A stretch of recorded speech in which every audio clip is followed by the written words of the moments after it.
Namaste. Today I'm going to read Volume 2, Book 2, Rudra Samhita, Part 3, Chapter 43, description of Shiva's wonderful sport in the Shiva Puran.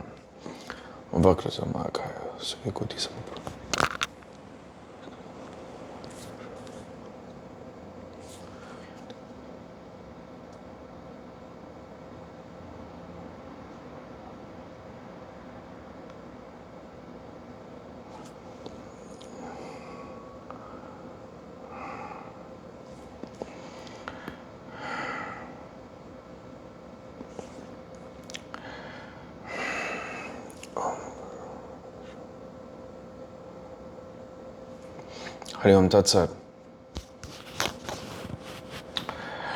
Meena said, O sage, I shall first see the bridegroom of Parvati.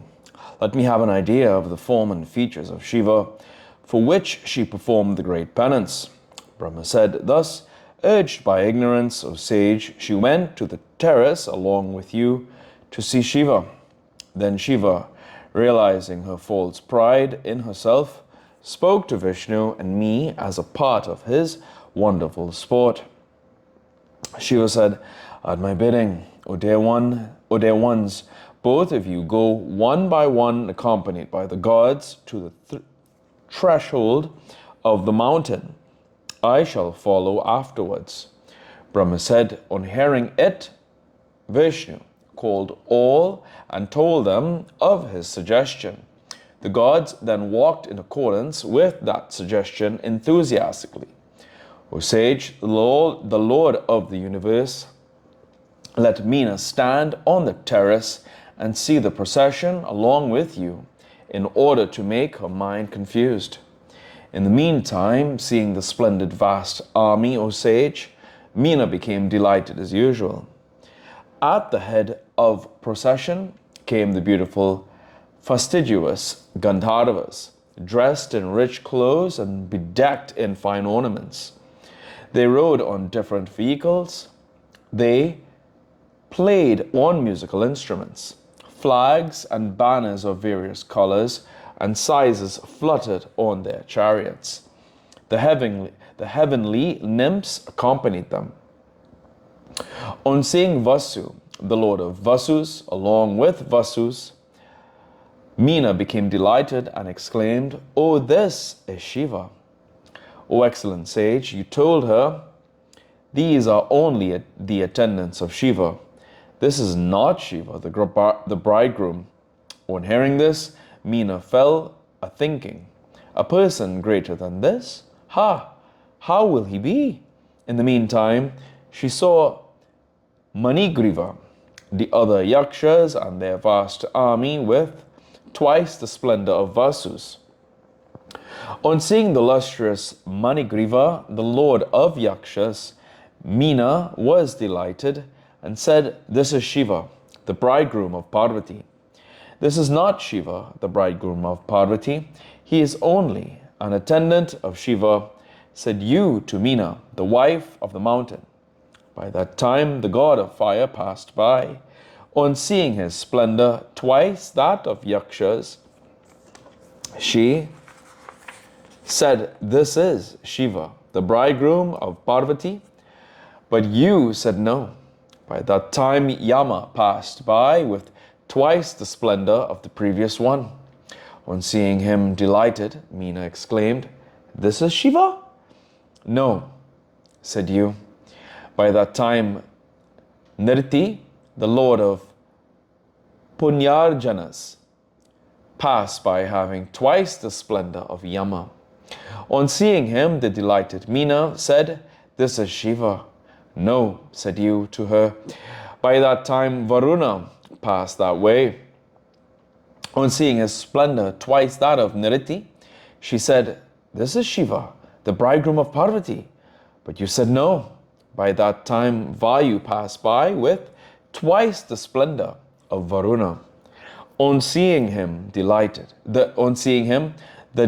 Meena said, this is Shiva. No, said you. By that time, Kubera, the lord of Guyakas, passed by with twice the splendor of Vayu. On seeing him, the delighted Meena said, "This is Shiva." "No," said you to her. By that time, Isana passed by. On seeing his splendor twice that of Kubera, she said, "This is Rudra, the bridegroom of Parvati." But you said no. Then came Indra, the most important of all the gods, the lord of the three worlds, endowed with divine refulgence, and who has twice the splendor of Isana. On seeing him, Menaka said, "This is Shiva." "Not he," said you then. "This is Indra, the lord of gods." By that time, the moon passed by with twice the splendor of Indra. On seeing him, she said, "This is Shiva." And you denied it. By that time, the sun passed by with twice the splendor of the moon. On seeing him, she said, "It is he." You said to her, "No." By that time, Bhrigu and other sages, all highly lustrous and accompanied by their disciples, passed by. On seeing Brahaspati in their midst, Menaka said, "This is Shiva, the master of Parvati." Then you said no. By that time, Brahma passed by. He was in an excellent form of lustre, praised by excellent sages and looking like an embodied dharma itself. O sage, seeing me, the highly delighted, Meena said, "This is Parvati's husband." You said to her, "No." In the meantime, Lord Vishnu came that way. He looked glorious and splendid, dark blue like the fresh cloud, and having 4 arms. He had the handsome features of numberless cupids. He wore yellow garments. He was the king of heaven, with eyes resembling the petals of a lotus, and looked very calm. He had Garuda as his vehicle. He possessed all the characteristic signs, conchs, etc. He was bedecked in crown and other ornaments. He wore Shrivatsa on his chest. He had an uncommon splendor that was incomprehensible. On seeing him, Meena's eyes became dazed. With great delight, she said, "This is Shiva himself, the bridegroom of Parvati. There's no doubt about it." On hearing Menaka's words, you said, "No, this is not the Lord, the cause of protection and enjoyment. This is not the bridegroom of Parvati. This is Vishnu, the officer in charge of the marriage party of Shiva and a great favorite of Shiva. The bridegroom, Shiva, is better than him. O Meena, it is impossible for me to describe his beauty. He is the Lord of the entire universe, the Lord of all, the self-emperor." Brahma said, on hearing your words, Meena thought her daughter auspicious, rich, fortunate, and harbinger of happiness for the 3 families. Her face was beaming with pleasure, and her heart was delighted. Frequently congratulating herself on her good luck, she said, Meena said, "By the birth of Parvati, I have become blessed in every respect. The Lord of mountains, too, is blessed. Everything connected with me is blessed. Her would-be husband is the Lord of these leaders of great lustre, whom I have seen now. How can I describe her good luck even in 100 years? It is impossible to describe it when I see the lustre of these leaders."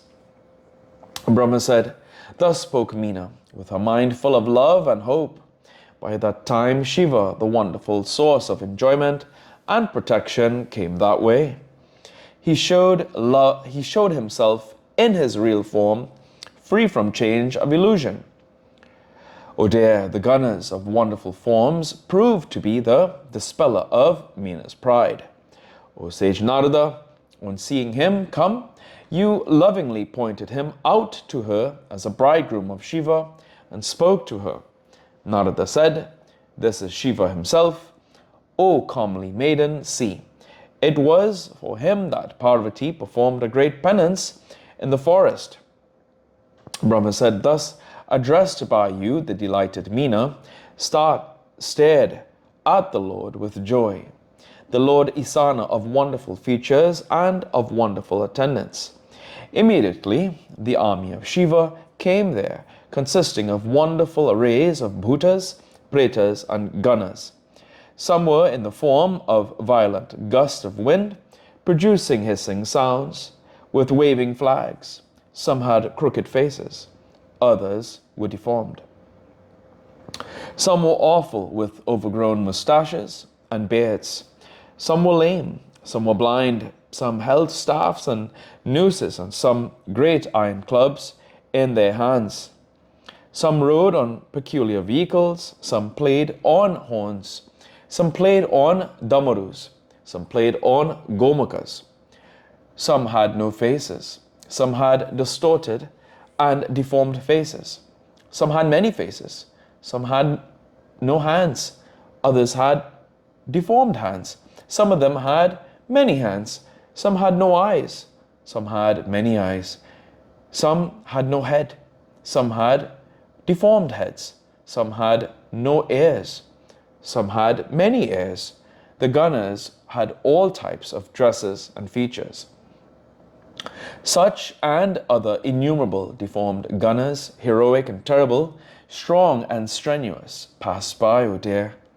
O sage, you pointed out the gunners of Shiva to her with your finger and said, O lovely lady, see the attendants of Shiva and Shiva himself.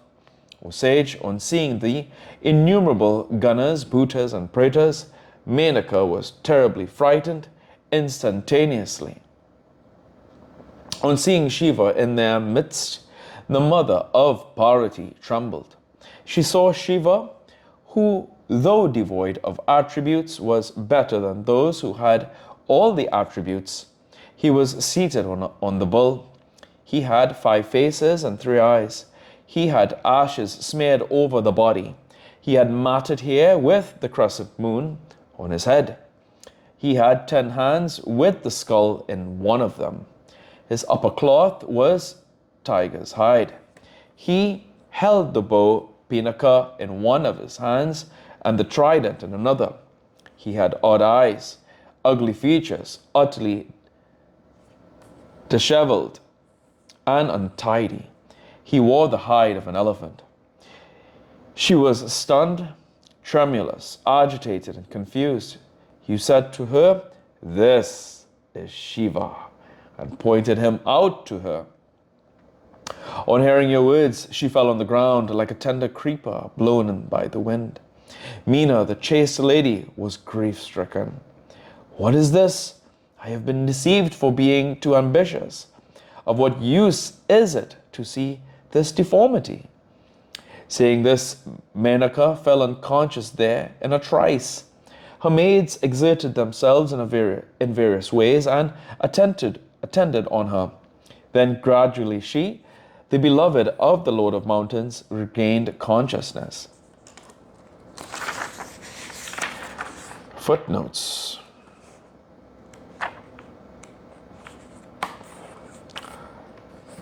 The 101.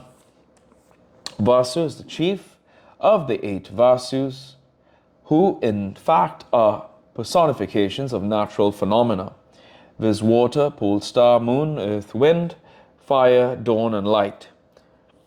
102. Manigriva is one of the sons of Kubera, distinctive from Manibhadra, who is also a yaksha.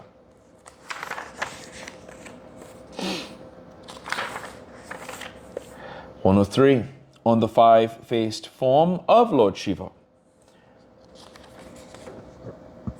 That is, yeah. Here ends today's reading of the Shiva Puran. Om Prabhu Pranaratam Vyom Veshwanatam Jagannatham Santa Pacham Bhutpidam Veshwara Bhutaratam Shivam Shankaram Shamishan Kamarakam Karanartam. Kiche Om Om Samuru Sandram Bakame Shamis Kamishti Varam Urve.